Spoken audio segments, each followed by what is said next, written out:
This work that is culminating this evening began about 2 years ago, or maybe 3 years ago, maybe 4 years ago, maybe actually since Irene. And it was something to do with Two Rivers that was doing some field work and came to Rochester, and there were some very young, lovely ladies that said, you know, hey, we got some ideas, and how is the flood for you? And it kind of began there, where I said, you know, the creative sector needs more protection. It doesn't have an umbrella to represent it. And there's just so many great things that could be happening right now. And thanks to Two Rivers, actually, a steering committee was formed, and a couple of us on that steering committee kind of reminded them again that the creative sector wasn't being represented in their outreach efforts as they were thinking about what would stabilize the region. We kept on saying, hey, we think it's big. We think this is something really remarkable here that we need to understand better. So lo and behold, we had the right people in place. And what I think I'm about to sort of help you see this evening is just how there's lots of people that have been working around this topic actually for a number of years who showed up at the right time. Whether it's Michael Kane, who actually ended up by then partnering with Two Rivers to do the impact study in East Central Vermont, where we are right now, and is essentially responsible for the work that is happening right here, right now. It is grassroots accountability. And where we're at right now is if we're not accountable for the work that we do collaboratively, we won't be able to have the kind of impact that I think all of us really want to have. There's so much extraordinary experience in the room, and there's a power, and I don't think I have to tell you much about that. I think you know that yourselves, that if we had more opportunities to market and brand what we do, we'd be doing a whole lot better. So the focus of this particular meeting and the focus of the committee work and of the Creative Network at this moment is to create this umbrella of activity around marketing and branding, and to get all of those groups that need to be aligned at the top level aligned with us that are working at the grassroots level. So without further ado, let's begin the evening, and I'd like to introduce to you Peter Gregory, who is the director of Two Rivers.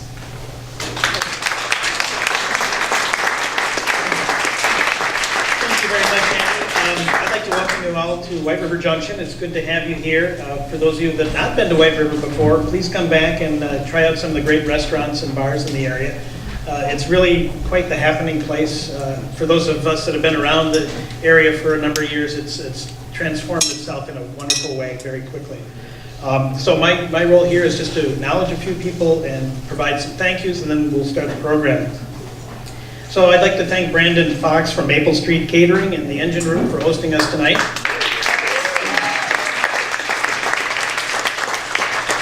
Bob Haynes, the director of Green Mountain Economic Development Corporation over there.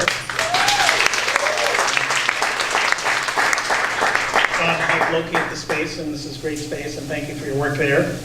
I'd like to also recognize Bob Flint, the director of the Springfield Regional Development Corporation, and Tom Kennedy, the director of the Southern Windsor County Regional Planning Commission. Both of those organizations are participating in our effort, and they underwrote the food cost tonight, so that was very nice of them. I've got to thank my bosses, the Two Rivers Ottaquechee Regional Commission Board. I've got a couple of board members here and former board members for two things. One is they recognized through our own strategic planning that this sector of the economy was very important. They didn't know how important, but they knew it was something to investigate. So they invested some of the board's resources, their fund balance, to underwrite the cost of the study, which really got this going.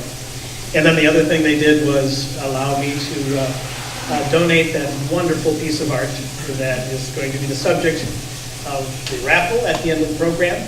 So we were happy to do that.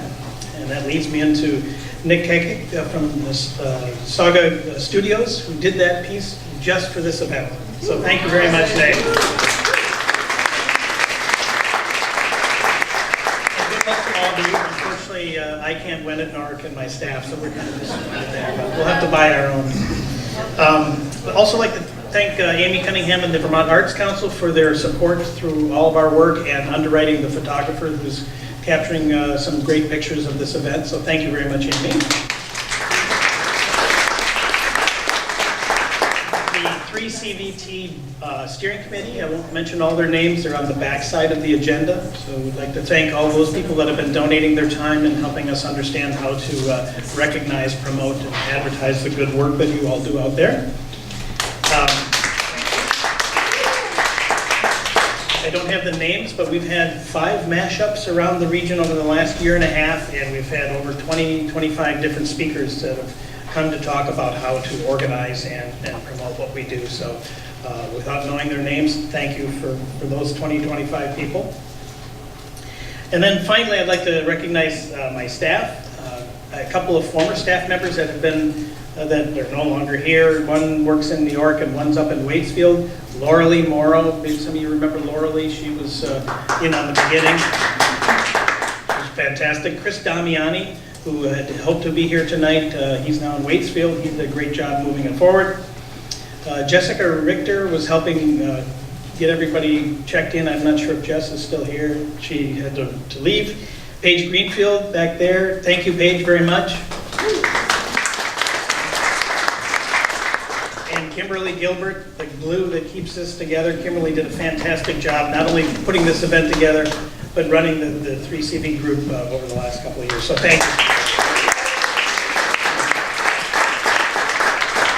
One last item, and then we'll get started. Just want to remind you about the survey that you were handed when you walked in. There is a box next to the ice water, so if you haven't had a chance yet to fill it out, please do.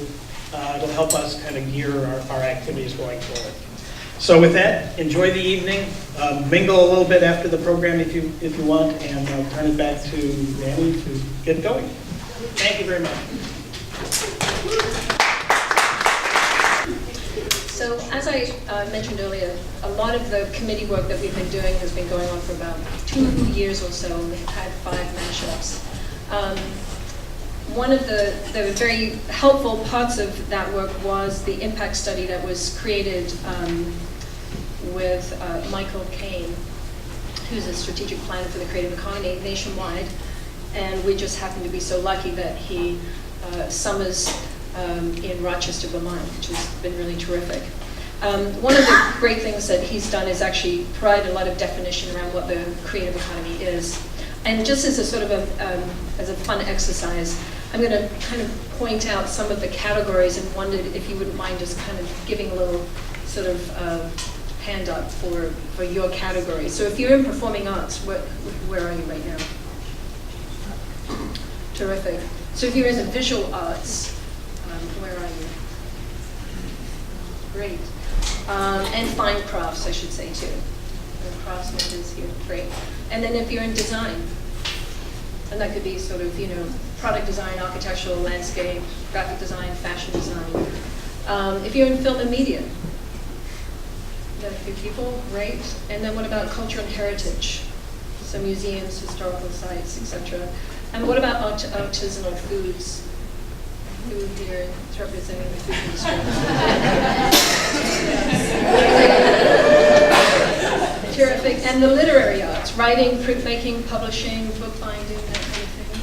Yeah, nice. So looks like we have a really nice representation of people from each one of those sectors. So that's what the work has been about, actually.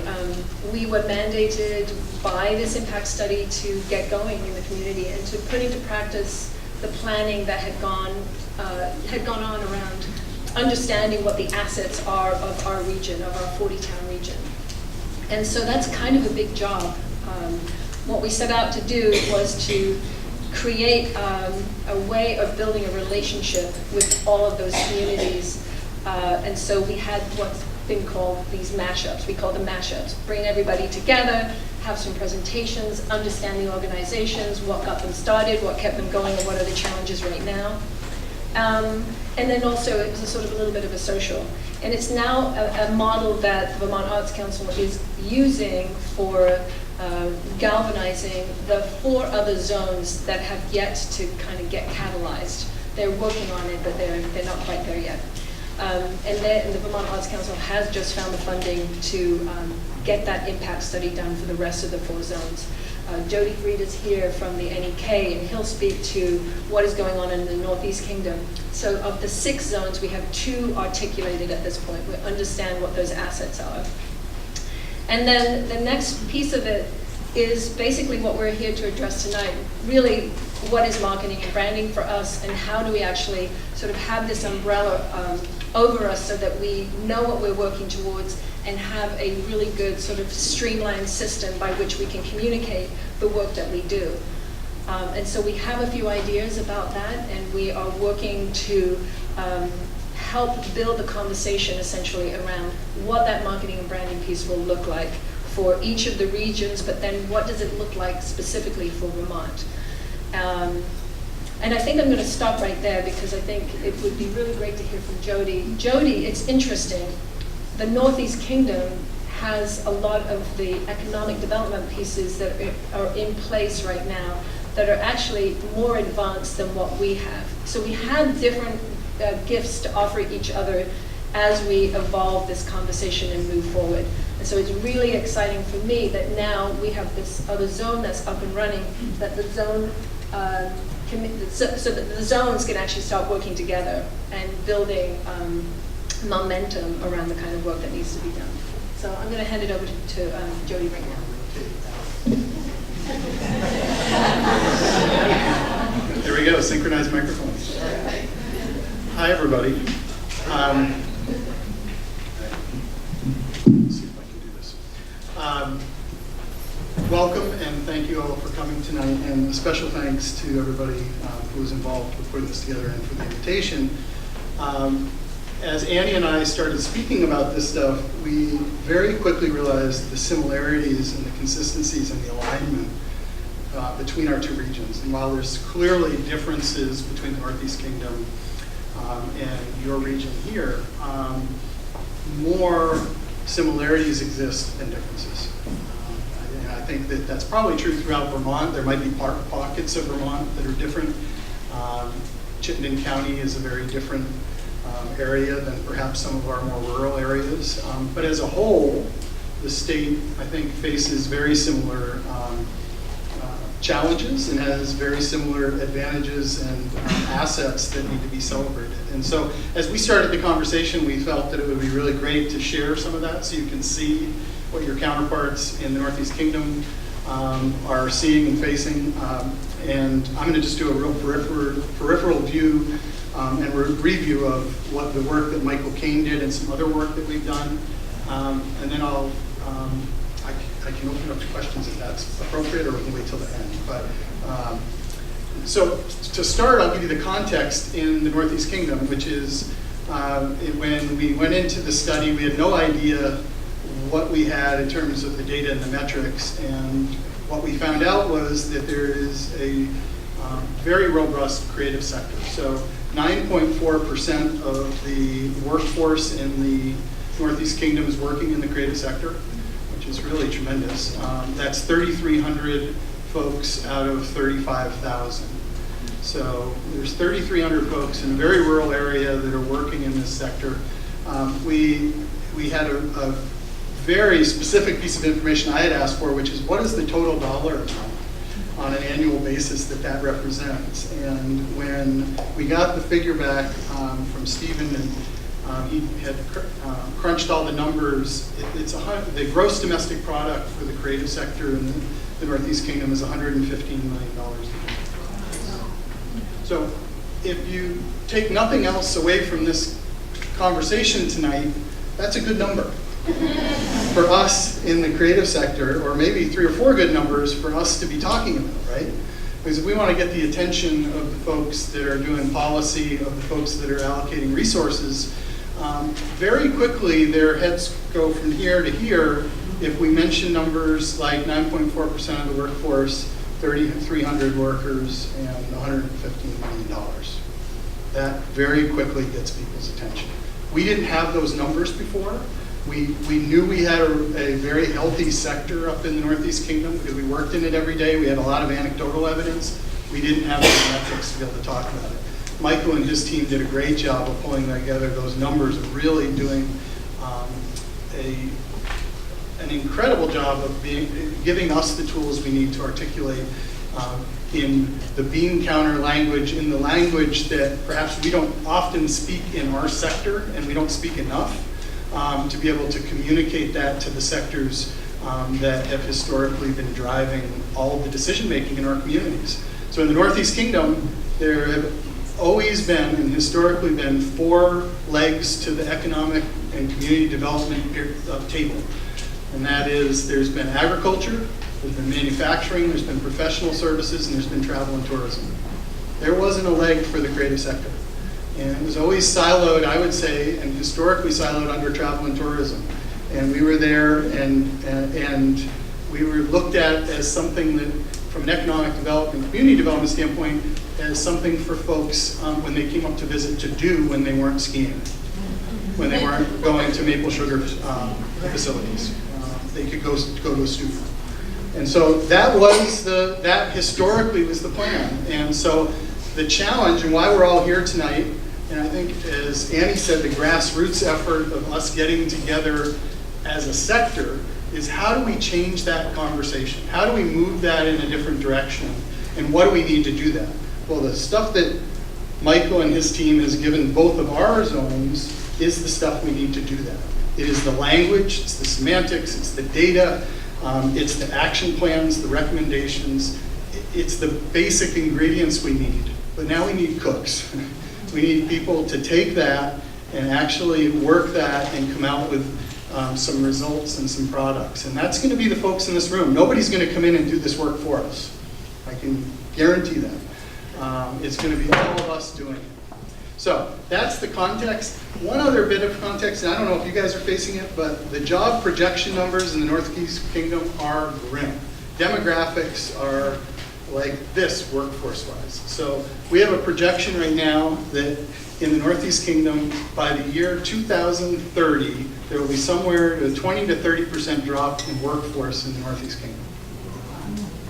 We're already going through school consolidations and having incredibly difficult conversations. We're already seeing infrastructure with roads that are crumbling. And now we're looking at a workforce issue that is very significant. And as we look at that, I mean, just imagine if you go into your town-to-town meeting and your tax base is 20 to 30% lower than it is today. What does that do to your town? Okay. This story holds true all throughout rural America. It's the reality of what's happening across the United States and rural America. And we need to start really facing that and facing it head on, and we need to get in front of it in Vermont. And I'll tell you one thing that Michael and his team stressed to us is that there are communities all across the country that are getting in front of this. So if we don't get in front of it, we're going to get left behind.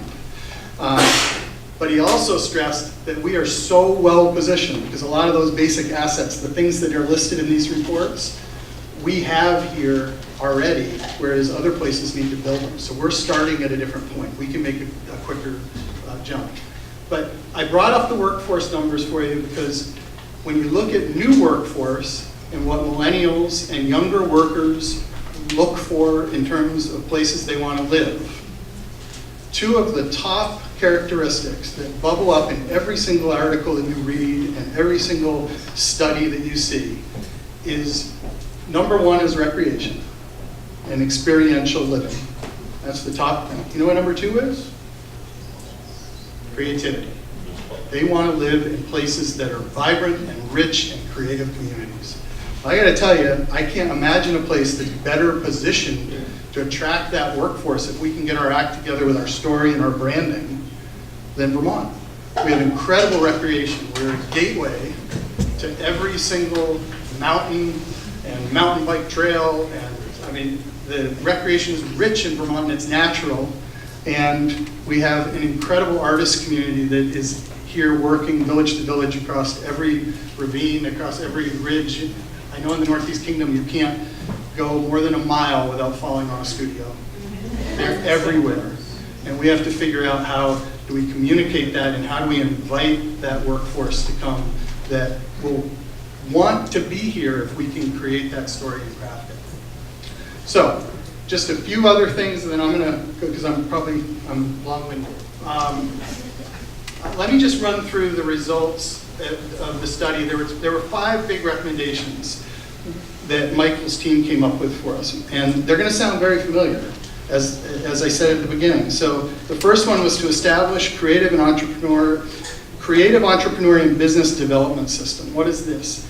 This is an investment fund where you have money that is available to creatives to be able to start up their businesses. It's providing micro-level businesses with support services that they need so that they can start taking their studios and converting them into viable businesses, opening up the World Wide Web to their products, being able to build the systems, and some of this could be maker spaces, it could be co-starter programs, but creating that infrastructure around entrepreneurial and business development in our sector. The second one was to increase the economic synergy with outdoor tourism and recreation. In the Northeast Kingdom, we have 750,000 visitors a year that come to Jay Peak, Burke Mountain, and Kingdom Trails. If we can get 750,000 people coming to our area, into our studios, into our art centers, into our downtowns, experiencing the creative sector, then creatives will be able to make a living wage and be able to live differently than they are today. But they can't just come and go to the ski area and ski and then go home. They've got to be able to get out, and we have to have a partnership with those recreational folks and a strategy as to how do we make that happen. And it's a natural partnership because the people that are coming, they're coming to Vermont because they want to experience the authentic Vermont that they see, right? They want to experience the studios where they are. So it's not going to be a hard sell. It's really us figuring out, and by us, everybody in this room, us working in this sector, figuring out what those systems are. Three, which I think is probably, Annie and I would say, should be at the very top, and these aren't numbered priority-wise, 1 through 5, but number 3 is to strengthen the brand and the marketing. And this is about the story, and this is about us talking to millennials about working here. It's about us talking to tourists about what they should do when they get here. It's about us talking amongst ourselves and getting our language correct and making sure that we're all speaking the same language.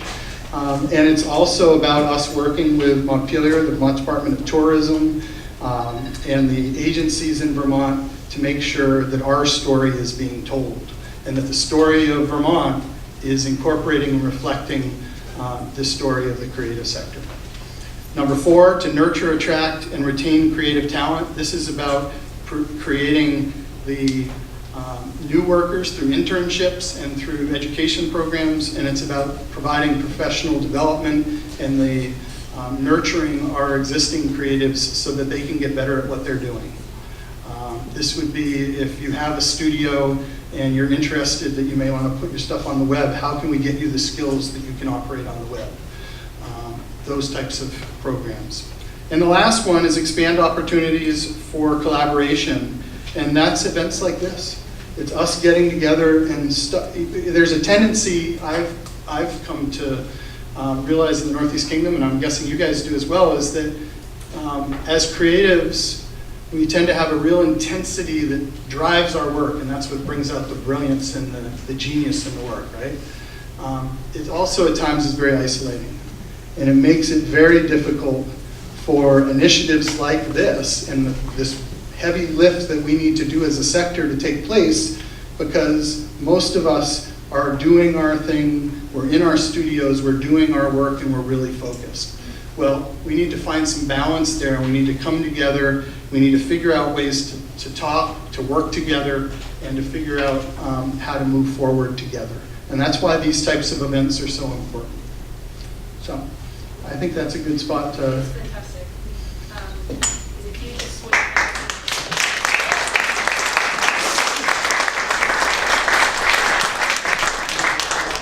So just the counterbalance actually of data for you for the 3CVT group is that it's 8.9% of the creative industry employment figure. And that is, and just to let you know too, that between 2010 and 15, the unemployment growth within the 3CVT region grew about 10.2%. The proportion of workforce is 86% above national level. And then also that it represents about 5,500 jobs in our region's creative economy. And that is employees of creative companies, employees of companies who work in creative occupations. That is 1,200 establishments employing about 4,200 people, about 2 in 5 creative occupants in those businesses. And then we have 1,300 people employed in creative occupations in sectors that don't fit the criteria as creative industries. So those embedded in those organizations that need, websites or whatever graphic design needs. So it's equally rich, and I just wanted to give you that data. Can I throw in a couple other data Yes. points that would be good for you to put in your back pocket? So the state of Vermont, the Vermont Arts Council had a study done, and we looked at what do people spend when they go to performing arts events. And Vermonters, when they go to performing arts events, in addition to their ticket price, on average spend $24 when they go. They go out to restaurants, they get a drink, they go into a local shop that's open. When non-Vermonters, tourists, go to a live performing arts event, they spend $49. So you can quickly do the math when you start thinking about festivals. So we have a festival that we participate in where we'll have our stage and we'll have bands going that takes place in June. It's called NEMBA Fest, around mountain biking. That festival, there's 4,000 people per day go to that festival for 3 days. They each spend $100 to attend the event. And then you can do the math based on how much they're spending in addition to that. And when you look at the total economic impact over the course of 3 days, it's almost $4 million. And that is all going into our local economy. That is folks spending money in our local shops. And so it's a great example of that 24, 49, those two numbers of how do we make a difference in the creative sector when you can start really putting those numbers out there and allowing that conversation to proceed.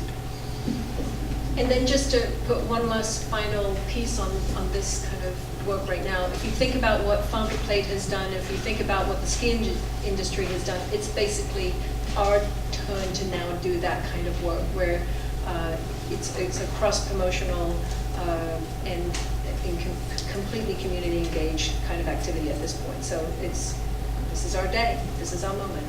So I'd like to actually now turn the mic over to Morgana from NEFA, New England Foundation for the Arts, and a particular project that they've been doing now for some time called Creative Ground, and it's a really exciting project, and we think you ought to know about it if you don't know anything about it yet. So please, Morgana. Thank you so much for having me here. How many of you have been on creativeground.org?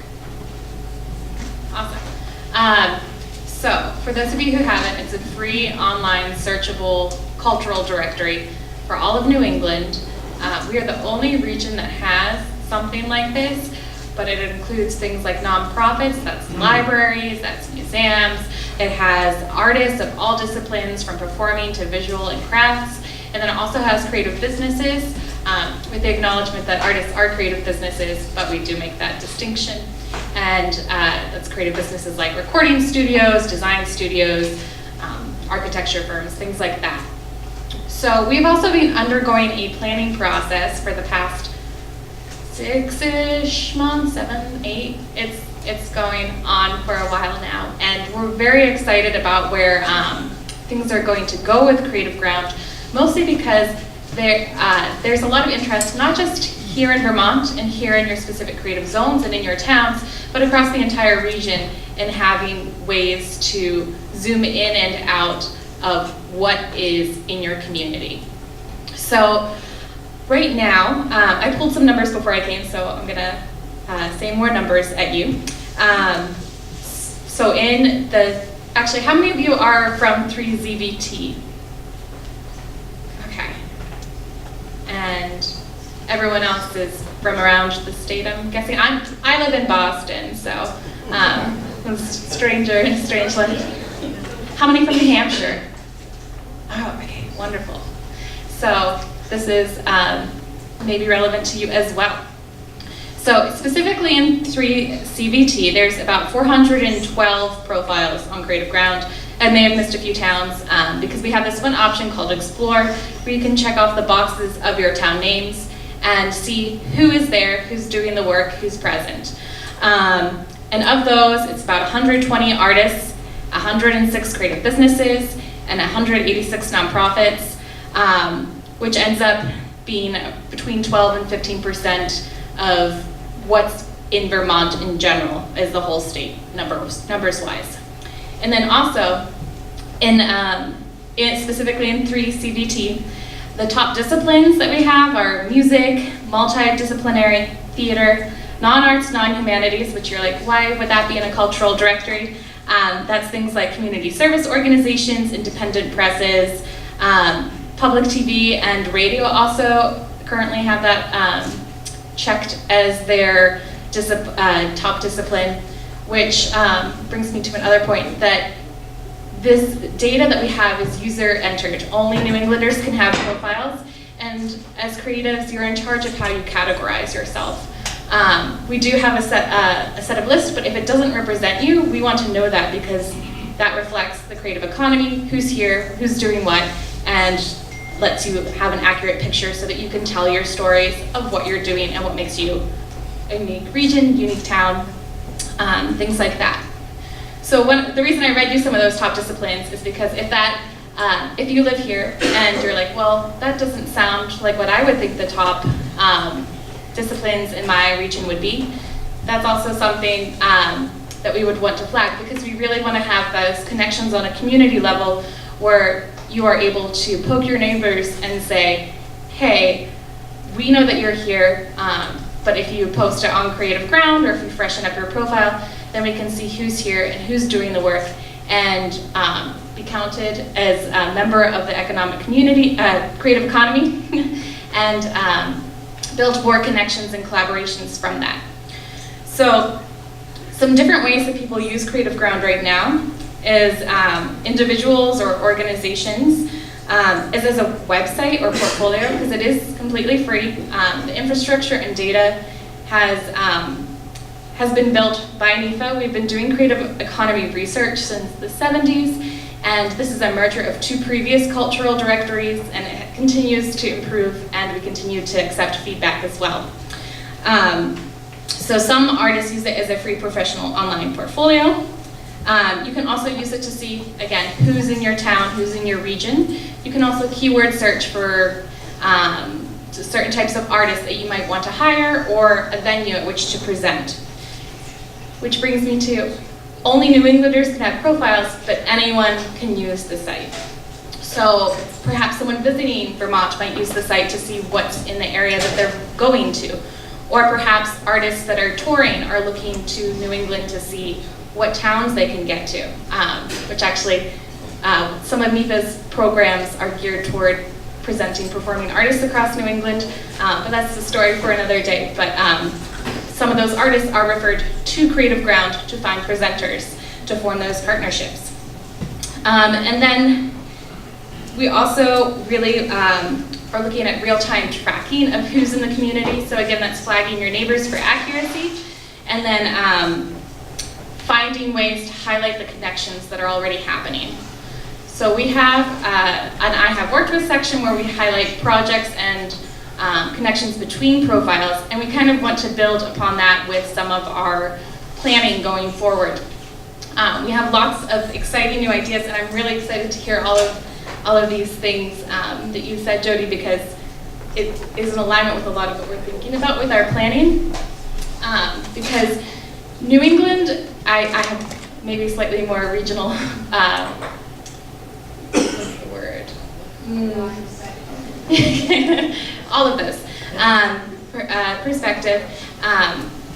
But New England is also pretty unique with respect to the nation. Our last creative economy report, Jobs in the New England Creative Economy and Why They Matter, found that there's about, the jobs of creatives in New England is about 20% higher than the national average. So we have maybe a diverse range of urban, rural in New England, but we do have a high amount of artists and creatives that do live here and make New England their home. And you can cross-reference with different communities that might be similar to yours. Artists also, actually artists and businesses can find different organizations that they admire and kind of see what relationships they have and follow off of that. So Creative Ground can be used in a variety of different ways. When we're going into our planning, one of the biggest things that we're going towards is towards data storytelling. So we're very proud of the fact that New England is who we represent, and we think that there's important stories to tell here, and that they are happening, and that they're worthwhile, and that maybe more people would want to also make New England their home, but we also want our community to be in charge of the stories that they're telling. So that's kind of where we're thinking about going next with Creative Ground, which I think kind of ties in nicely with some of what's been found through your economic reports. So that's a little bit about Creative Ground. I do have some materials out there on the table. I know it's all over the place because there's so much in there and so little time to get it out, but I'm happy to talk with you about anything you have, any questions you have about Creative Ground, to refer you to the site, and then I also am very responsive to email and phone calls as well, in case you want to have a chat. Okay, that sounds great.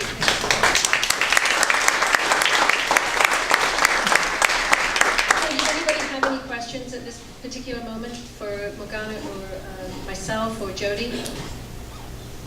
Because if you don't, what we might do is just go straight into the discussion portion of it so that we have enough time to talk at the very end of the presentations that are coming next. But yeah, hi, Robert. I just want, Morgan, you might just want to mention the CCX conference coming up in Montpelier in June, which will give creatives a great opportunity to intermingle. Yes. With the same people. So we have a biannual conference called Creative Communities Exchange. It's our 6th one, and we're in Vermont, yay. We're in Montpelier, June 6th and 7th. We are currently sold out, but you can get on the wait list. And it's about creative economy initiatives. So those are less the people, less the who of who's doing the work, but more of the projects of what is getting done. And it follows a very specific template so that you can take these projects back to your community and repeat them. As a way to kind of bridge from the creative sector maybe into some other sectors, primarily for economic development, community development reasons. But we're very excited to be in Montpelier, and again, that's the 6th and the 7th. It's right after the Vermont Historic Downtown Preservation Conference. And there's also Arts Fest happening kind of in the evenings after CCX is done during the day, and that's going to be lots of live music, bands, things like that. Yes. So it's a gathering of different people and organizations who are going to present on creative community initiatives, which are generally projects that bridge the creative economy sector and beyond. So sometimes it's a partnership with like empty storefronts and letting artists kind of build a business plan by lending them those storefront spaces and letting them market it to the town and how that kind of influences back on it. And what's the name? Yes, Creative Communities Exchange, CCX, and it's June 6th and 7th. We are currently sold out, but you can get on the wait list. And you can find the event on NEFA, that's NEFA.org. That's great. Okay. I had a question about the people who work in the arts. You said that there's a certain number of people, 300 people work in the arts in the Northeast Kingdom. Are these people who get paid to work in the arts? What does that number represent? Are Yes, these so payroll numbers, or are these this is coming through IRS data. Oh. So these are folks that are working in the different sectors that Annie brought up at the beginning. So you have folks working in design, and in the Northeast Kingdom, that's a very big portion of the folks because we have a lot of small furniture design firms and folks working within the woodworking. It also includes artisanal foods. That's different than foods that are being produced on a larger level.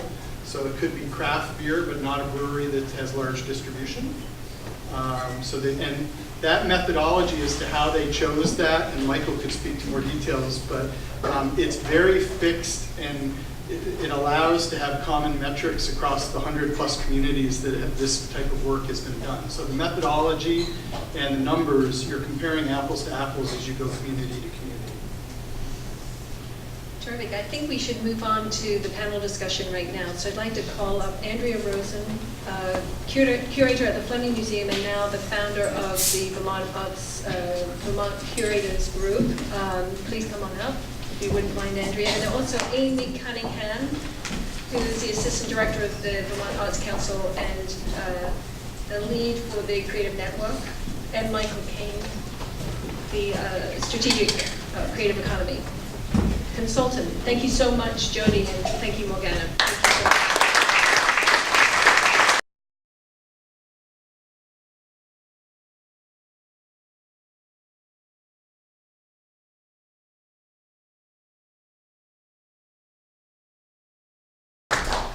So unfortunately, we had a last-minute cancellation with Wendy Knight, Commissioner of Tourism.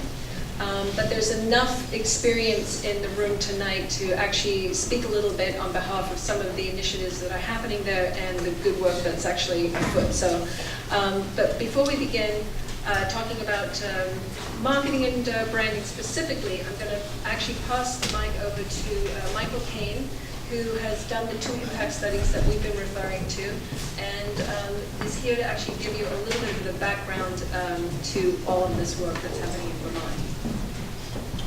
Can you hear me? Yes. Yes. It's good enough. When Annie and I were talking about, actually, can we have just a round of applause for Annie and the people that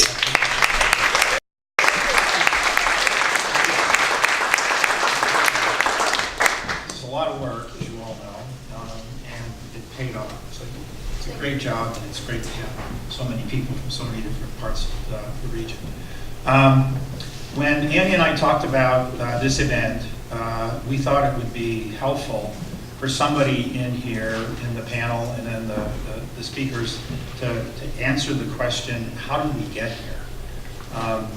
This is a convergence of 2 regions that have done creative economy plans, and there's also people from other parts of the state and also state organizations like the Arts Council that are represented here.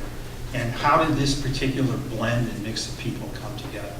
Well, there's 3 historical threads that got us here, and I thought I would just try to briefly say a little bit about each of them. First off, the people that I've been working with on the creative economy for the last 16 years or so are the people at Mount Auburn Associates, Beth Siegel and her colleagues, our colleague from North Carolina, Stu Rosenfeld, and myself, and Stephen Michon that Jody mentioned. And we basically spent the bulk of our professional careers trying to help regions and states grow their economies. And to do that, so let's say for example, if the state of Vermont wanted to know what are the main economic engines in our economy and what's driving wealth generation and employment and what's giving us a decent standard of living, they may have hired us in the past and said, can you help us figure that out? So we would take a look at your traded sector, economic sectors and clusters, those that are bringing in money from the outside, what are their competitive strengths and challenges and weaknesses, and then develop a plan to help you strengthen your economy. While we were doing that for years, we always sort of looked at arts and culture sort of over here on the side. It really wasn't a part of the meat and potatoes of economic development, but it was an amenity. And we always looked at it as something that provided a reason for people to stay and come to a region and economy. And we typically looked at it only in light of individual artists and nonprofits.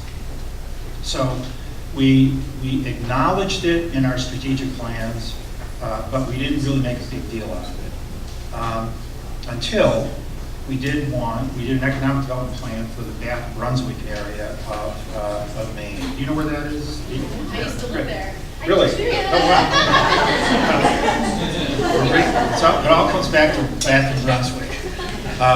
So we were finishing up one of our standard economic development plans, and we looked at manufacturing technology, science, the Bath Iron Works, and a whole lot of other things.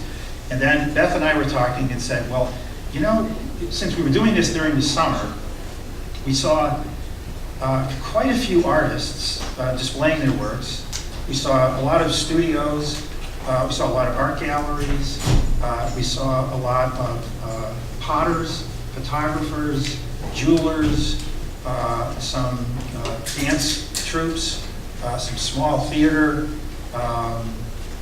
and we thought, what's this all about? And so we decided, well, let's just hold off on the plan and let's figure out what this is all about. So we talked to dozens and dozens of these folks, and we realized that, my God, there is an enormous amount of stuff going on here. People that are bringing in money, people that are employing people that are generating wealth. And we thought, we should pay attention to this. So we wrote up a little bit more than we usually do about that, and then had some recommendations. But that kind of got us on this path 15, 16 years later of the creative economy. And we realized that when you combine the for-profit and the non-profit sides of creative content, then you begin to get employment numbers like Jody mentioned, and you begin to get revenue and GDP and wage rates that are fairly important. So we modified the way in which we looked at economies, and we brought in the creative economy as a fundamental part of any diverse economic base, be it a state or regional level. And so what our work has been fundamentally to try to raise the profile and the economic integrity of the creative economy. So that's what we've been doing these last 15 years. And in that time, we've done strategic economic development plans comparable to what we did in Two Rivers and in NEK for Louisiana, Mississippi, Arkansas, Kentucky, Colorado, New York City, DC, Capital Region, Berkshires, Birmingham, Sheridan, Wyoming. Anybody ever been to Sheridan, Wyoming? It's a really neat little town out there at the northeast corner of Wyoming. And so that's what we've been about, and we think we've been fairly successful. We feel like the work that you do has economic value and importance and integrity, and for you to be excluded and not given your place at the table when economic development, business development, and politicians are thinking about where they're going to invest is a mistake. So what we've been trying to do is to correct that and, to raise your profile. So that's historical thread number one. We do okay in terms of time? Okay. Second, I've been spending, fortunately, with family and friends about 40 years going on weekends and summer vacations in Rochester. A little piece of heaven. You ever been to the Hollow? If you haven't been to the Hollow in Rochester, you have to go there. Drop everything, go tomorrow, go this weekend. It's a special place. So Andy and I met about 15 years ago. I don't think Big Town was quite there at that point, but as it evolved and got to a level of profound sophistication, we began to have these conversations. And she said, well, what the hell, you're doing all of this stuff, you're going all over the country, you're doing this creative economy stuff, why don't we do it here? Why don't we have something like this in Vermont? And more importantly, what can we do to get that in Vermont?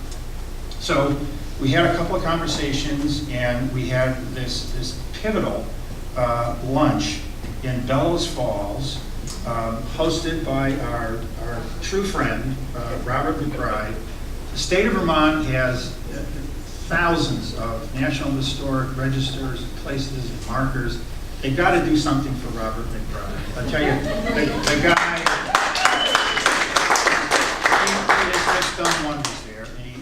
He started out alone, and he's just created something there that is just truly remarkable, and he's still doing it, and he's still here, and he still has the passion for it. So he was there, Annie Mackay, Lars Van Torres, a woman from the Vermont Arts Council, whose name I can't remember, and Laura Lee Morrow. We had a great conversation, and Laura Lee really picked the ball up, and she met with her director, Peter Gregory, who you heard from a few minutes ago, and then we met with their staff. We pulled some money together. We worked with Bob Haynes, Bob Flint, Joan Ecker, Annie, a bunch of other people, Nick and others, just a remarkable group of people. And we spent 6 or 7 months doing that plan. As we were doing it, Zon Estes, who worked for Vermont Arts Council at the time, said, you know, this could really be a template or a gold standard for other regions in Vermont, and I can't think of a better place and more deserving of this than the NEK. So he had conversations with Jody. They pulled together some funds. At the time, there was a change in leadership in the Vermont Arts Council, and Karen Middleman and Amy Cunningham came on board, and then it took off and hit another level. Ben Doyle and the Community Foundation and others have really stepped up to make it possible for us to do the NEK. So those two were done. And to highlight a point that Annie made, crucial that we had a steering committee, an advisory group, leadership team, whatever you want to call it, in each of those two efforts. It was absolutely the best group of people to work with. They were our eyes and ears, and we had a nice learning and teaching experience. We've done this work all over the country, but we don't come to it thinking that we know everything. You're special, Two Rivers is special, NEK is special, and every other one of the 4 zones is special. And it's our responsibility to find out what that specialness is. And so you can teach us about what those special features are, and we can teach you what the implications of them are. So we had that kind of grassroots, intensive work with that leadership team that brought us to the point that we are here today. And that led to the discussion between Jody and Annie to bring you guys from the 2 regions and others together to set the stage for what will be the big statewide group that Amy is going to talk about in a few minutes. So thank you so much for your patience and indulgence here, and it's been a privilege working with you and your colleagues throughout Vermont, and I look forward to the next phase.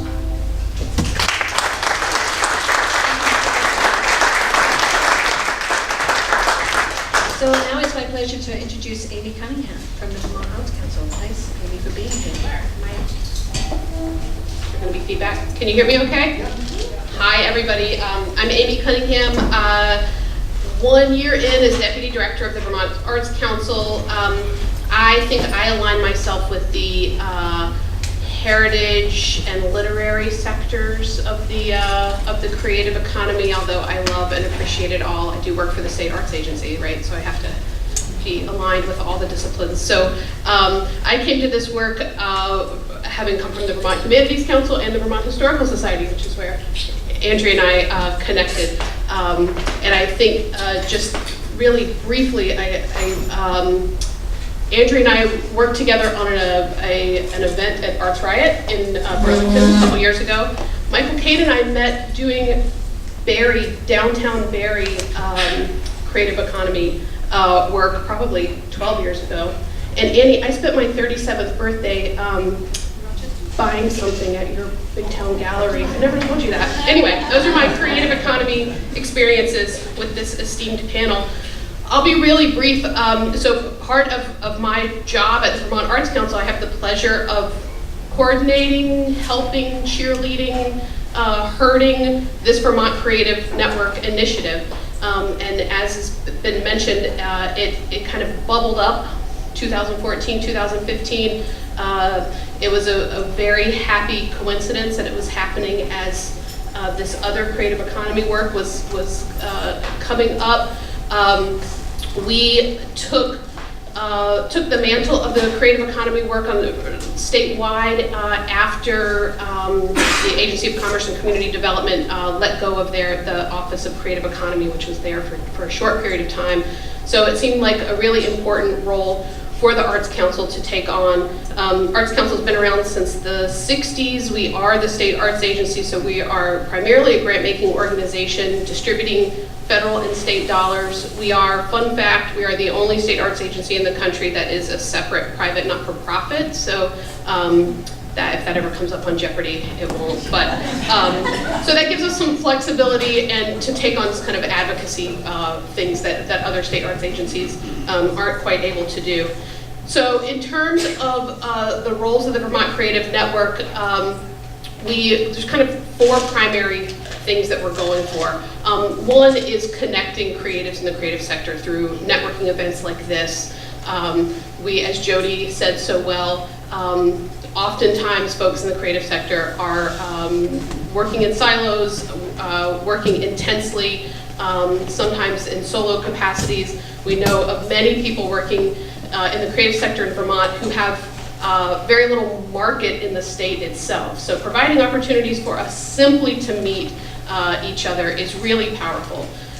Secondly, what we're doing here, telling the story better, right? Telling the story that this is a significant economic driver. It's not just artists and arts organizations, although they'll always be at the heart of it. It's much broader and richer and more interesting than that, and it is already a significant economic driver. Related to that, we have an important role in making sure the creative sector has a seat at the table. So I'm learning a whole lot about economic development, community development. That's pretty new to me. But making sure that the creative sector is represented at those big picture conversations when we're talking about the future and some of the universal issues that affect Vermonters. So I'll be at the State House next week talking to the Rural Caucus about the creative economy work. Having those conversations all the time is really important. And then fourth, coming together, this is a big disparate sector intentionally that crosses into for-profit and not-for-profit and crosses a lot of different occupations and fields. So if we can come together through these strategic planning work and this creative economy economic analysis and come up with some a couple of cohesive goals together that we all want to work together towards, then we can really move the needle and amplify the creative sector. So that's what we are aiming to do as a part of the Vermont Creative Network. As Michael mentioned, the work of the 3CBT group was instrumental and really inspirational for the rest of the state. The Any Case study we just wrapped up, and we are beginning this work on a statewide level July 1st. And it was almost exactly a year ago, Michael, when we had lunch here in White River Junction with Jody and Ben Doyle and Paul Costello and tried to figure out how we take on this work for the rest of the state. So it's not just a matter of replicating the kind of planning and studies that have happened in these 2 regions, but it's the end product of the work that we are beginning now, or beginning in July, is this actual statewide strategic plan for how we amplify the creative sector. What does it look like for funding, for policy, to really take the creative sector to the next level? So that is going to be our work and emphasis on the statewide level for the next year or so.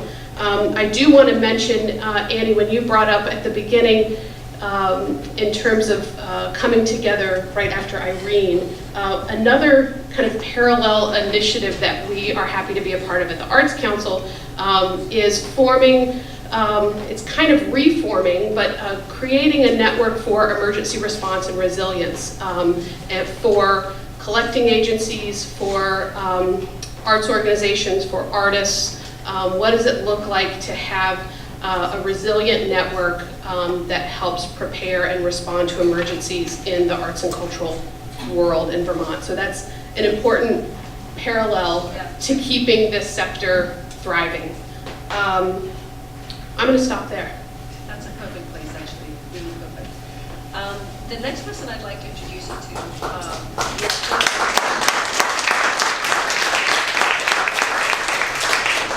So I just think what's really remarkable right now is the timing of the work that you've been hearing about is dovetailing really beautifully to the work that our next panelist is going to speak to. Andrea Rosen, who's a fairly recent curator to the Fleming Museum up in Burlington, founded a group called the Vermont State Curators Group, an idea whose time is sort of really overdue, and then has come up with an initiative that's actually going to play out in 2020. Called 2020 Vision, looking at the world through technology. And for me, this project is so exciting because it's going to be the branding component of the work that we need to be doing at this particular point in time. And through it, I can see that it will be a very concrete way to catalyze all of the marketing efforts that we need to now basically put our cultural institutions on the map. And I wanted to sort of say also in credit, with tremendous credit to Andrea for really being very open-minded about embracing this idea that I brought to her about what the creative economy was and how it could be a play between for-profit and non-profit organizations. And so this work will be very instrumental in helping that work that they do, which will primarily be through our cultural institutions, our museums, and our galleries. But it will also help to kind of put the performing arts on the map, as well as everything else that people can actually access when they come and visit our state for this really exciting project. So I just wanted to tell you about how excited I am for Andrea's work. So Andrea, go for it. Thank you. That's a lot to live up to, I feel like. Yeah, so I started as curator at the Fleming Museum, which is part of the University of Vermont, in the summer of 2015. And as I started to get to know curators near me, did sort of notice that we could be communicating with each other better. You know, just an example is Burlington City Arts and the Fleming had an opening on the same night. And there's just no reason for us to be competing, because part of what makes Vermont and places like it so special is we're not competing. I really feel like the only obstacle to that collaboration is our time, as Jody was pointing out, that intensity, that busyness that comes with our work. But there's excitement and happiness and willingness to collaborate if we can build the infrastructure for it. So that's where I see definitely the goals and spirit of the curators group overlapping with the creative networks. So, you know, started out just with a small group of meeting and sort of, curators down the road from each other who'd never met after being not that far from each other for years. So creating those opportunities to meet, get to know each other, creating those casual opportunities for collaboration. Oh, you're working on a show about this? We've got some of. But then sort of, and actually was basing it on a model that I was part of when I lived in Brunswick, Maine. They have a curators group that has existed for, I think, 20 plus years. And every few years they have done a sort of thematic exhibition project where participating institutions will mount an exhibition around a common theme, and the group co-markets their efforts. So in those first few meetings of the curators group, started out asking, how narrow or broad do you want the membership of this group to be? And over time and time again, that the group voted for, not voted, just the spirit was for broad inclusion. Arts, history, and science. Institutions big and small, for-profit and non-profit. If you're a restaurant that puts art on your walls, you could in theory be a part of the curators group. And again, sort of asking them, do you want to do one of these big projects like what Maine did? And there was an interest in doing that, and that's 2020 Vision was born out of that. There was sort of a democratic process to vote on that theme. And I find it really interesting the reactions you get, because you do feel people sort of recoil a bit when they hear technology in the title, because our membership is so broad. We are, for now, framing the theme very broadly. So particularly for a history museum, that could be historic technologies that helped make Vermont the agricultural state that it is. And so we want, I think the exciting thing, one of the many exciting things about that project is challenging our curators and our content makers to push a little bit out of their comfort zone and hopefully build the scaffolding to support them through that. So we're in an exciting phase right now. We just hired a project manager because I can't even with the great support of people like Annie and other members of my steering committee and the many members of the group around the state, just can't do it on top of all of my 40-hour-a-week job. So we've hired a project manager to help kind of carry that forward. And I think that we're going to get into this exciting phase where we think more about what those for-profit partnerships look like, whether that's, again, for-profit exhibiting institutions that are participants along with our nonprofit exhibiting institutions, as well as sort of who are our business partners in this. Obviously, you know, hotels, restaurants, there's so much potential here. And the kind of relationships that the Vermont Creative Networks are creating among those types of creative businesses of all kinds is something that we can build on. So our work will continue to overlap, again, in part because Annie is so involved in the curators group. And you know, again, Wendy couldn't be here, but you know, already think about the ways that Vermont tourism can help reinforce that. So I wanted to point out something that I didn't know about until I sat down with them, which is they have a site called vermontpartners.com that I feel like I didn't know about. I feel like everyone in this room should know about it. If I'm recalling correctly, it's sort of an opportunity for you to communicate what your business or institution or what your creative work is to places like Vermont hotels and restaurants. And so Vermont Tourism wants to help make those connections.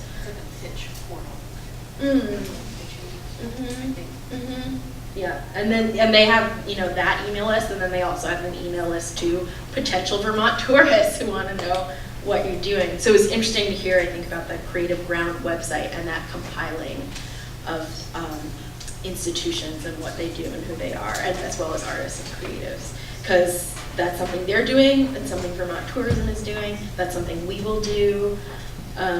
So some of it's going to overlap. That's just I think just kind of the way it goes, the nature of the beast. But again, it's all building on each other. So I'll leave it there. Yeah, that sounds really great. And if Wendy Knight were here now, the things that I've been most excited about what they've been doing is they recently created a whole new website called Think Vermont, and it was specifically to attract people to come to Vermont, and they've done a really terrific job of putting a very modern face on Vermont, and a presentation that I think is a lot better than the Vermont Vacation website. I think that could use a little bit of, you know, a sort of a fresher face. But one of the things that got me very excited about that Think Vermont was that they were really looking to get, you know, concrete data on different aspects of the you know, the work environment, science innovation, and arts. But the arts piece of it really does need some work. So this, what we're doing right now, and the work of the rest of the Creative Impact Study for the rest of the state will help inform how well they're able to speak about what, you know, Vermont offers. So that's really important. And unfortunately, Wendy's not here to speak for that, but I know that she's 1,000% behind the work that we're doing here, because for them it makes sense. We're actually helping her to do her work. And so now we're just really, you know, supporting the alignment efforts. So at this point, I guess what I'm going to ask is, if we're thinking, because this whole little summit right here is to think about what marketing and branding is really all about now for us. And I'd like to just kind of ask each one of the panelists to sort of speak about what would that look like? What would the outcome be in an ideal world? What do you see for us, Michael, with, you know, the proper alignment at the state level? Well, I'm not sure I could speak specifically about it, but there's a couple of things that I would highlight and emphasize. This is the time for Vermont's moment in terms of the creative economy, as far as I can see. You have a governor who, in his State of the Union address, made a comment, something like, we don't need more taxes, we need more taxpayers. And the way in which Vermont is positioned in terms of the communities, the rural nature, the infrastructure, the cultural and creative infrastructure that you have here, the way in which you deliberate and make decisions, the fact that you are a small entrepreneurial and small enterprise state economy lends itself to attracting and keeping exactly the kinds of people that you want to. And I can't think of a better sector or a better incentive than the creative economy. And when we were doing the work in the NEK, my colleague Stuart kind of looked back historically and tried to get a sense of where the current creative and cultural economy work and assets were in the Northeast Kingdom. And some of that went back to the 60s and 70s of people who migrated out of Manhattan and Boston and LA and Chicago and other places and wanted to find someplace that was real and authentic.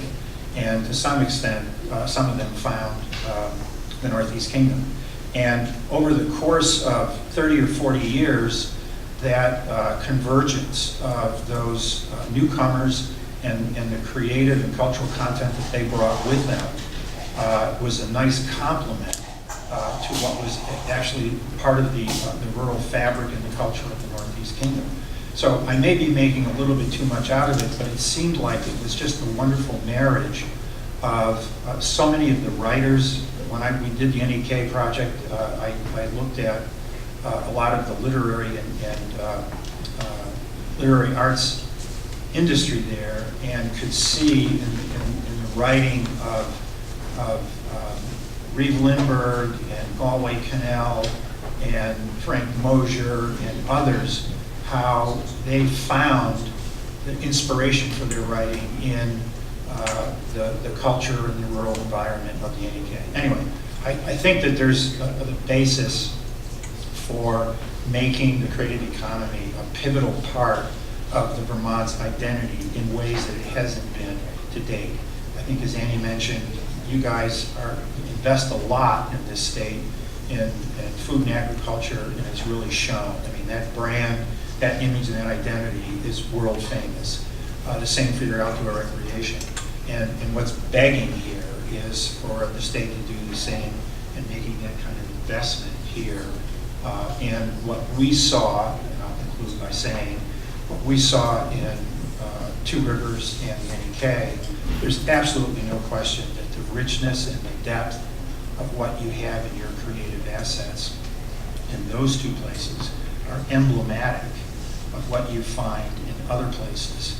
And this process that is about to start in July, as Andy said, is going to reveal some of those assets that we found in NEK and Two Rivers. And when that's done, I think that creative identity brand will pop in a really significant way. And it's important that you all make sure that the legislature and the governors their feet are held to the fire, that it's now time for you to make that same kind of investment in what you've got here as you've done with these other two areas. That's great. Thank you, Michael. So there's a couple of things I would just like to point to right now. Andrea said something that is really near and dear to my heart about the idea that we're oftentimes operating at cross purposes. You know, I may have my fantastic thing happening on weekend X, and wouldn't you know it, just 5 miles down the road, there's another fantastic thing happening on that same weekend.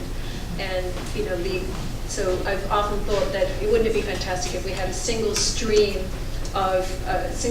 presentation that was really reliable and a beautiful presentation, so that we could actually, you know, work to coordinate our efforts not only on the calendar, you know, in a live fashion, but also in meetings like this, so that we agree to support each other and help move people throughout the state, but by not competing with each other as much. I mean, sometimes it's unavoidable. And also, this other idea that if we've got something like, you know, the Vermont Partners and Vermont Vacation and Vermont this and Vermont that, that too becomes extremely unwieldy.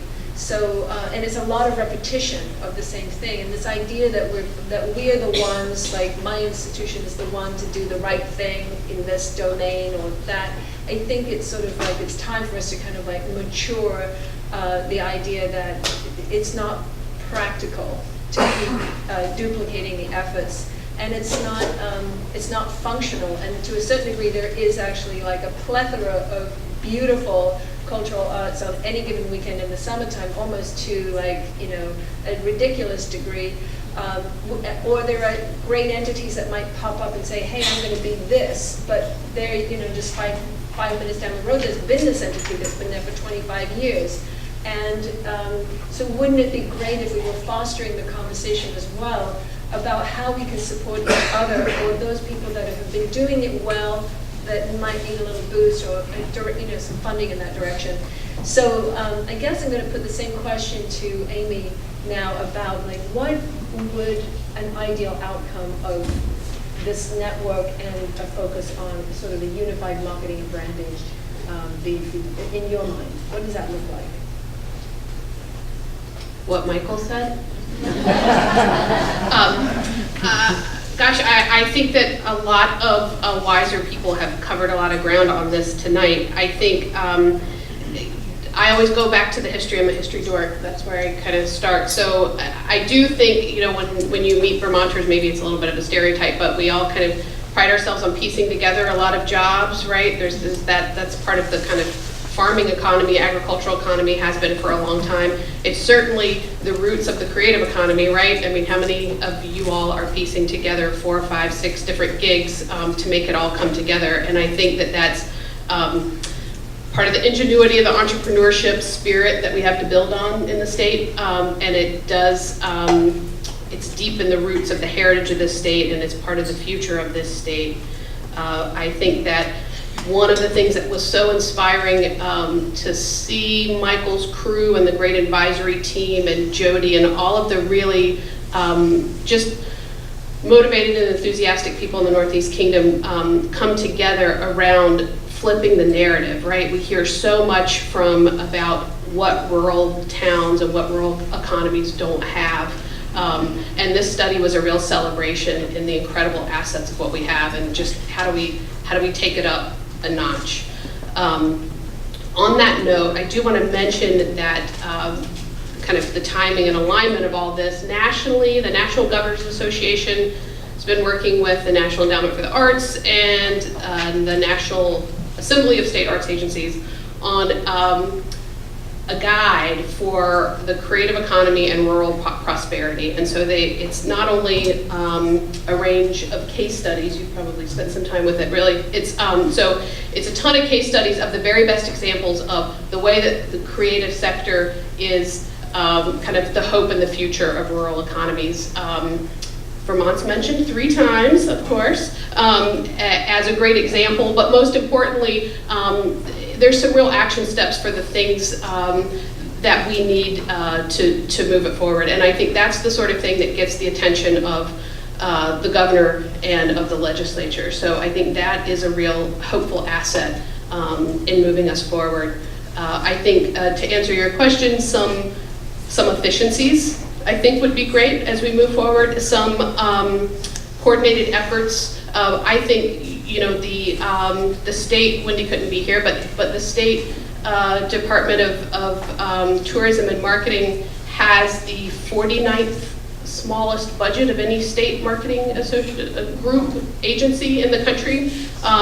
So being realistic about what the stories they can tell on the statewide level is important. And I think, I guess, so what I would really like to see is that at the grassroots level, you know, if you're telling the story about this amazing downtown in White River Junction, and here's the great things that you can visit and do, and here's how you can pull together a great trip, and here's the ways that you could live here and make a life here. Well, if it's not really easy to figure out when this restaurant's open, or how I get to this gallery, or what time this event starts, you know, then it makes those things harder to do. So it's kind of that coordination at all levels that will amplify everything. Of behavior. Yeah. Excellent. Well, and so again, coming back to you about the marketing question, because obviously you've got a really big job ahead of you. And I really believe in this project. I think it's going to be a really phenomenal thing, because I think it will actually, you'll get a lot of support from all of the people that are actually in this room right now. So tell us a little bit about what happened in Maine when you did this project, because I think you've got some really good data on the marketing. Yes. and the attendance that may receive as a result of your project? Yes. So again, I can't take credit for the main group because I was really only involved in it for a couple of years, but when they did these exhibition collaborations, they would do it around a material. So it was the main print project, the main drawing project, and in 2015, the main photo project. And the photo project was exciting because they had been primarily arts organization focused, but that really allowed history museums and science organizations to get involved because they all have photography and they all use photography. And again, they had a great project manager at the helm who produced an operational report after the fact. So thinking about how do we present those numbers of the impact of this particular project, and you can find that online as a PDF. So I don't have the numbers in my head, but I have it readily accessible and you can find it as well. So it'd be the main photo project operational report. You know, it's less than 20 pages, very digestible. So it has numbers on, you know, how much attendance the, you know, participating institutions and their exhibitions got over the course of that year, and it's over 100,000. How many artists and presenters were given work, were given paid opportunities through keynote events that the project sponsored. And you know, for a not humongous amount of money, I think the budget for the whole project was $35,000-ish. I mean, that's for the group's communal marketing efforts and events, as well as a subsidy for a book on the project. This is not every institution's individual exhibition budget. And that money is raised through, as it will be for our project, through participation fees. So institutions participate on a self-determined sliding scale from $250 to $2,500. So each institution decides how much skin they can put in the game based on their budgets, which can vary widely. So That's great. yeah. Yeah, I think it's really good. I think we're at a really terrific point right now, and we're completely on target for questions, because I'm sure that, you know, this has generated a lot of ideas and thoughts. So let's open it up, and we have Bob Haynes that has a question. I would just like to say, I'm the director of the Regional Development Corporation. Springfield is a partner, Two Rivers, South Winds, and the Regional Planning Commission. So my role has been representative for the Vermont Arts Council. So I've been able to educate the other 11 RDCs what we're doing. And things that are happening here are different as they are in the Northeast Kingdom, as they are in Brattleboro or Bennington. It's very different from what's happening in Burlington, which is nice because it's such a short drive from Vermont. And I think what anybody who lives within 40 miles up here recognizes is that the state of New Hampshire is maybe 500, 700 feet from here. And there's an awful lot of activity over there. We have representatives here tonight from the Lebanon Arts Council, from the State of New Hampshire Arts Council, from Dartmouth College. And I think that all of us understand that the clients, the patrons, the workers flow back and forth. Michael and we spend an awful lot of time talking about that. So I think we can pretend that that's an outparcel of the state of Vermont, but it's not just Vermont. It's a regional economy. It's a very strong one, it's vibrant, and I think the communication, the theme that I would emphasize is there's a lot of discussion going on the state level about coordinating efforts. So we're not looking at cross purposes. And I think my personal hope and the state's hope is that we communicate more often with the state of New Hampshire, because the rising tide floats everything. Yeah, it's a great point. Yeah, it's really terrific. And actually to that, I would like to just give a little shout out to the recently renovated Hood Museum. And John is here with us tonight, thank you. And for that enormous, incredible commitment to a much, you know, a fuller institution here so that they can display more of their permanent collection, and that actually, I believe, is a huge impact on the watershed, you know, the 25-mile, 50-mile radius. I feel personally with my institution that's only 50 minutes away, it's really a big deal. So if somebody's in the gallery and says, well, where should I go now? I have a few museums that I can point to that are really excellent and making it exciting, and people love to be turned on to something that's as extraordinary as the Hood Museum. Is a huge commitment that they've made to the area, and I believe that more commitments like that actually are going to be more beneficial for all of us. So to Bob's point, it is really terrific. We should be thinking a lot about our boundary land, and in fact, we do. We are, and with Bob's help, we'll do it more. So anyway, yeah, super excited about the hood. Anybody else got a question? Or have we filled all your questions? Can I mention something? Yeah, sure. I just want to say we've got part of the work of the Vermont Creative Network is a monthly e-newsletter called Notes from Outside the Box, and you can sign up on vermontcreativenetwork.org. This is where we're posting information about this statewide study as it's unrolling.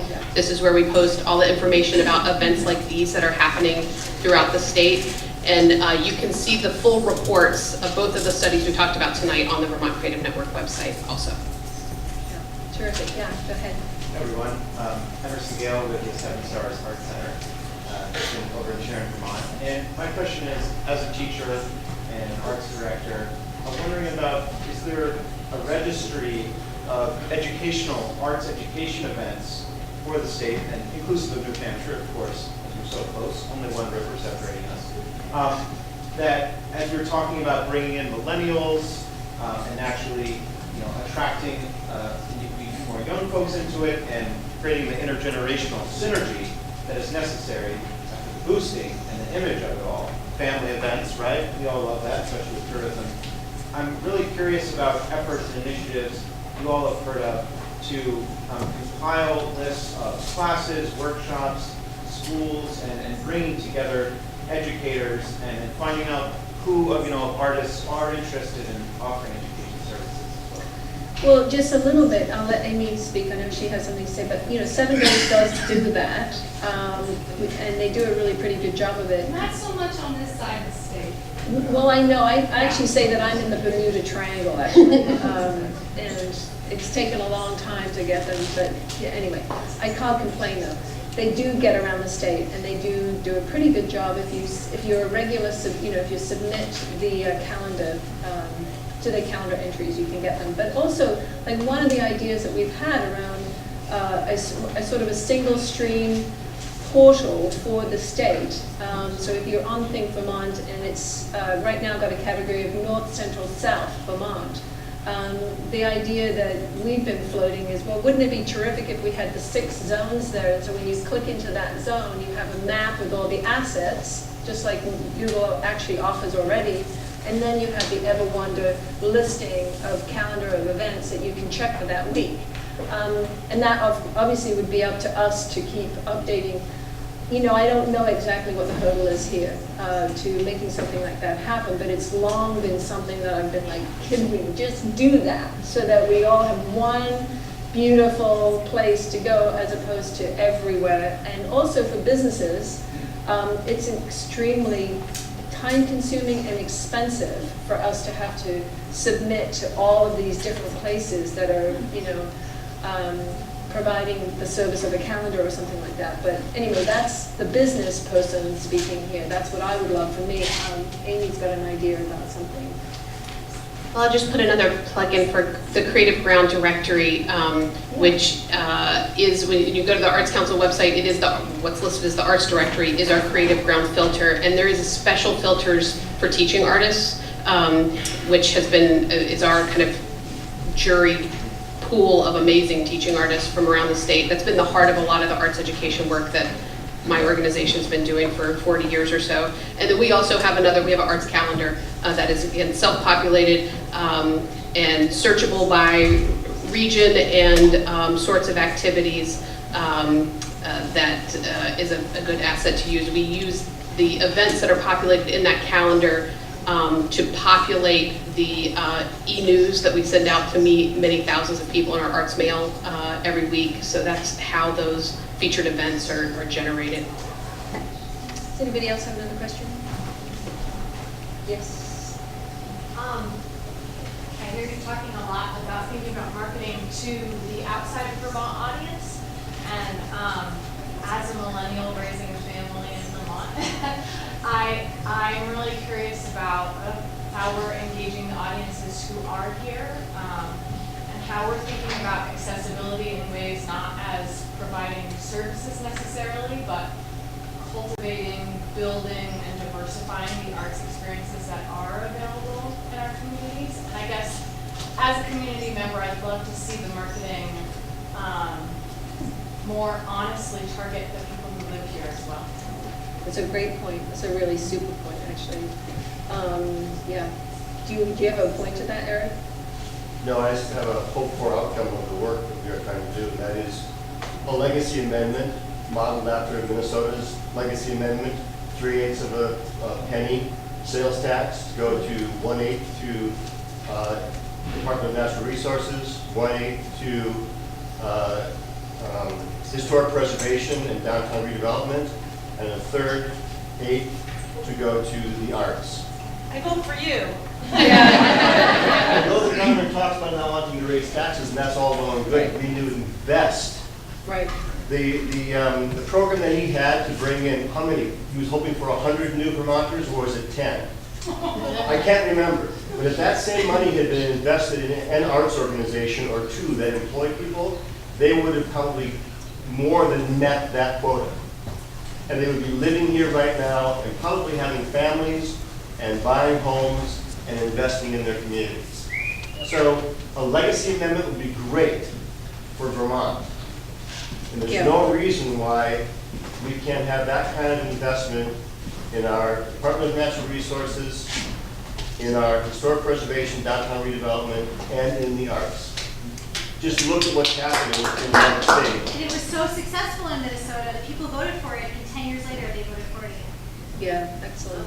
So St. really, it Louis, is a Missouri terrific has idea. a culture tax just like that, and that makes their art museum, their zoo, all of their cultural museums free. Yeah, and likewise, actually, in England, the British Arts Council made it so that it's a tax-free purchase for art, under $2,000. And that should happen as well. That would be a really terrific incentive. But to your point about, I think, marketing to Vermont and for Vermont families, are you actually born in Vermont? I was born away And then come back again? Yeah, no, I'm with you. I mean, having produced for 16 years, I see how it's really difficult. It's a challenge. But I do think that, you have to begin somewhere. And so if you can just get the story at least minimally where it should be, I think that, there's a lot of, there are some good efforts, but the efforts do need a lot more substance to them, as they are right now. And I think that once that kind of engine gets going, I think, it will sort of trickle into the communities because they'll feel actually the benefit of it themselves, and they'll start to take pride in the fact that those organizations, like it is for Northern Stage, there's a huge amount of pride around the Northern Stage community because it does an awful lot for the community. So even if somebody wasn't used to going to a performance, they might be much more interested in it now. So, I mean, I think it's just sphere of influence, and it's trying to create a sphere of influence around the entire creative sector that, is great for everybody and starts to get people going, yeah, this would be terrific for my family. I don't know exactly what it is, but I guess I'll walk in there, that kind of thing. I think it takes a certain intentionality too, though, because it was interesting hearing you reference the ski resorts, because there have been such different models the ski resorts have taken. You had Vail, who just came in and bought Okemo, who immediately jacked up prices for their school programs, and then the communities fought back against it versus the community owned Magic, who then offered free school programs. I mean, it does take a certain amount of intentionality, I think, to make true accessibility. It does. I don't think there's one formula, and I think that, I think it really comes down to intention. You're right, and I think, having the community's best interest is where it's at right now. We are, quote, in the connection economy, and I think we can be doing better, and I think a lot more people want to do better at what, we all want to be doing better at our businesses, and we are all very acutely aware of how fragile what we do is, even if it doesn't matter how big of an institution or how small. We're all actually kind of dealing with similar things. And to Jody's point, we have a declining economy at the moment, but that doesn't have to be, the story that we cling to. I think actually the more hopeful we are and the more deliberate we are about how we're connecting our work, I think the better it will look for everybody. So anyway, does anybody want to Just add to that? a couple of quick things before I forget. Back to the arts education. If you go on the website of the Barr Foundation here in Boston, you'll see something in there about a arts education mapping project that they're funding in the Berkshires, where they're going to map every arts education program and then make a network and a more concerted connection, I think, along the lines that you're talking about. I don't think they fund in Vermont, but I understand they might think about pushing their geographic target area north in New England. Anyway, just the concept alone, I think you'd find pretty interesting. And then to your point, I think when we were talking in the NDK and here, when we were doing our research and our interviews and focus groups, we were pretty impressed with the extent to which local organizations tried to reach out and market and promote what they were doing. Eric, I don't want to speak for you, but I think you've got a show up and running now, 10 days, and is each one sold out? Do I have that right? Okay. I'll let Irene speak to that. Okay. Not sold out, but full. Okay. So there are things, and these guys have done, a remarkable job here at Northern Stage. And Jody, could you just say a little bit about, what your numbers have been and how successful you've been in the last couple of years in penetrating that local market? Yeah, so we operate a regional box office at Catamount Arts, and we do ticketing for I think we have about 40 organizations now participating. And we've seen just steady growth, organic growth with that. And we do, through that box office, about $1 million worth of ticketing for ourselves, but we do another $1.2 million for other organizations. And that is all focused locally and really organic within the Northeast Kingdom. So I think that is happening. The whole idea of that regional box office, to speak to your point, was to create a cooperative marketing model so that everybody who participates in that box office then gets marketed. So we do postering for them, we put out a newsletter for them, we have a website to create that, so that folks who are in the kingdom have basically one place to go to figure out what's going on. So that's one of the tools that we Totally, use. you're amazing. But I also just want to say too, the ancillary benefit of what you're doing is removing the obstacles for these small arts organizations so that they can focus on the art and really draw their audiences in. That is brilliant. So that's great. So we've taken it to the next level through this work that we've been doing with Michael and the visioning of this idea of the rural hubs. So we've recently purchased a mobile stage and all the sound and lights equipment, and we're making that available to our local organizations and artists. So we're creating and building infrastructure that's available to artists who will focus on the artistic side of their work, and we can bring resources to bear to allow that to come to fruition within our communities. And then it becomes the community members that are participating in those projects. So in terms of them knowing what's going on or figuring out what it is that kind of nurtures their soul, they're involved with it from the ground up. Is Monique here? Monique? She just left. Okay, unfortunately, she'd probably be horrified that I had actually wanted her to stand up and say something publicly, but she said to me half an hour ago that she and a couple of her colleagues and partners just purchased a 7,000 square foot space that was available in Bradford, and they've turned it into a multi-dimensional, multi-use facility where there's co-working spaces, there's production space, there's a maker space, there's performance space, and I think a lot of that is directed towards millennials and trying to give opportunities for people who are already here in this case, Two Rivers, to participate and also, as importantly, to produce. So if you don't know, I don't know Monique's last name. Okay, it's worth checking out her website. She was one of the people that was involved in our steering committee for Two Rivers. I want to add to that because I'm thinking about the local audience as much as outsiders to Vermont in terms of building an audience for the 2020 Vision Project, with the idea being that you pick up a printed piece. So you happen to be at the Shelburne Museum and, oh, they're doing this exhibition. Oh, and there's other institutions doing it, and where are they? What are they doing? So building that excitement among our local audience and building, because it's a year-long project, building a buzz as new exhibitions and new institutions roll out their piece of it. So, because of course we want you to come, and I think the obstacle for you to come, one of them is knowledge, is knowing who's doing what. And so by creating those partnerships, we're creating that visibility for what we're doing. Yeah, it's really good, yeah. Several years ago, I know the Vermont Arts Council had developed this new branch of the cultural heritage tourism. And I wondered, do you have data now of where is that one of the sectors that's considered part of the studies of the creative economy, and where is that sort of trending? Is it becoming sort of now we're more focused on other kinds of artisan foods and farm to table and kind of things like that, or is that toolkit still relevant?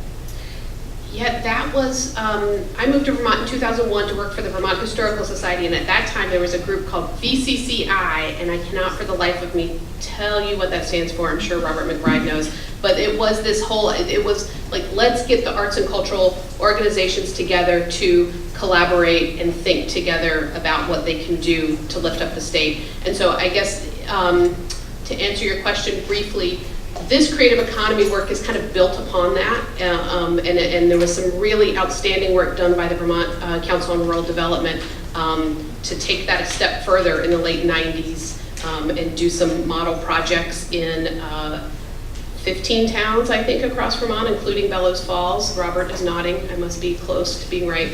And so this is kind of an expansion on that. So the cultural heritage is absolutely a critical circle on that diagram of the components of the creative economy. It's just a little bit broader to include the for-profit and design and film and media.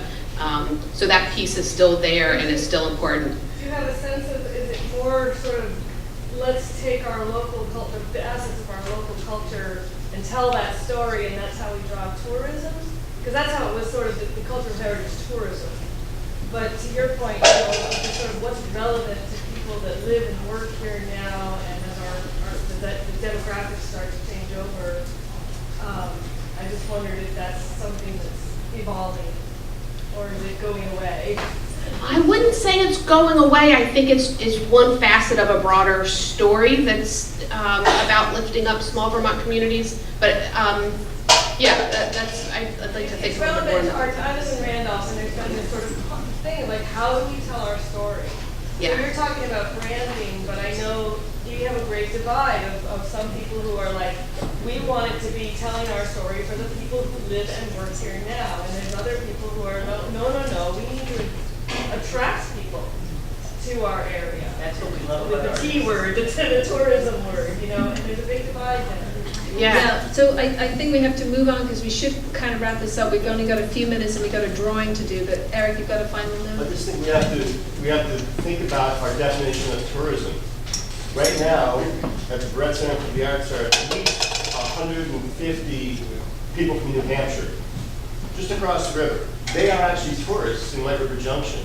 If you don't live in White River Junction and pay property taxes in White River Junction, you are a tourist. So many of you are tourists here.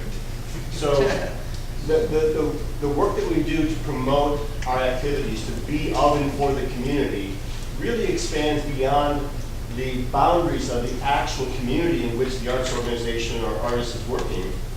And we hope that people from New Hampshire over there in Hanover, Lebanon will come over here. Just like I'm sure Hanover, Lebanon hope that we who live in Vermont will go over there. Now, when we're talking about a destination arts organization within a destination community, that's trying to draw people up from Boston or New York to come up here and spend 3 or 4 days and go to theater and go to the museum and go up to Rochester. That's a different kind of tourism. So I just want to make sure that we're not lumping all tourists into one bucket and saying they're from 400 miles away. They're actually from just 10 miles away. And to get somebody to come out of their home 10 miles away and come over here is a really big deal now. Because you don't have to leave your home. Right.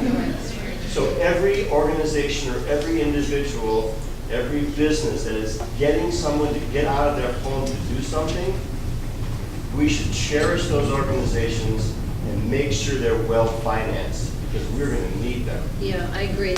And so, okay, yeah, round of applause for that. So the call to action in this particular moment as we wrap up this evening, which to my mind has been enormously successful, to have all of you here tonight is just really gratifying. It tells us that we've done the right thing. It gives us all of the thanks that we need to know that you care about it, that you've shown up here, that you appreciate that these initiatives are happening, and that there are these great people, all of whom you've heard from tonight, and a lot of them that you haven't, that are doing this work to actually move and change the direction and move the dial on this particular topic. So thank you so much for being here tonight, because if you don't show up, it will not happen. So on the final note, we do have a survey. We wrote a grant, a USDA grant. We were awarded this grant a year ago, and part of it actually is to address what marketing and branding looks like for our particular region. It doesn't matter if you're not from 3CVT. It doesn't matter if you come from NEK, whatever part, even if you're in New Hampshire, do fill out. Say where you're from, tell us what sector you're in, but please give us the information, because this is the power now. You have the power to communicate how marketing is working for you so that we can pay attention to that. And also what you feel is really lacking. Give us that information so that we have real concrete things, your voices, to go to the state with, to go back to the Creative Network with, and also when it comes time to address all of this at the right level, your voice is going to be counted. So, like I said, it doesn't happen unless you show up. You showed up. We really appreciate it. I personally really appreciate it. It was lovely to be with you, and thank you so much.